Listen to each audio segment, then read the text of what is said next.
Затварянето на 4-те блока на АЕЦ „Козлодуй“ е направено в разрез с закона, защото няма официално решение на Европейската комисия. За това съобщи евродепутатът от партия „Атака“ Димитър Стоянов. През месец февруари той отправи запитване към Европейската комисия за затварянето на реакторите на АЕЦ. Моето запитване беше дали съществува решение на Европейската комисия. След близо 4 месеца увъртане, вчера видях в почтата си, тук в Европейския парламент, получил отговор, който гласи: не съществува решение на комисията относно затварянето на атомната електроцентрала в Козлодуй. Затварянето на тази електроцентрала бе договорено като част от условията за присъединяване на България към Европейския съюз и включено в това си качество в договора за присъединяване.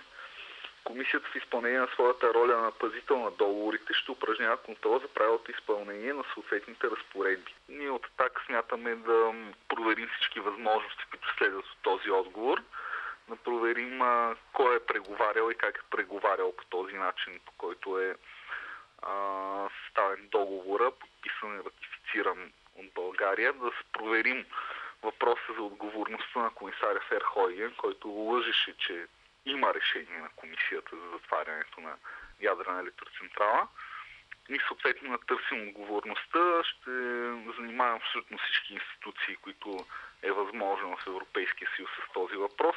Нека да припомним по времето на кои управници започнаха преговорите за затварянето. За първи път за затваряне споменава тогавашния комисар по разширяването Ферхойген през 2002 година. Като изискване на Европейската комисия. Това означава по времето на управлението Сакскобургготски, като главен преговаря в случая Миглена Кунева. В последствие от 2004 година от европейска страна тази роля беше поета от настоящия комисар Оли Рен, който продължи тази политика, която водеше Ферхойген преди него.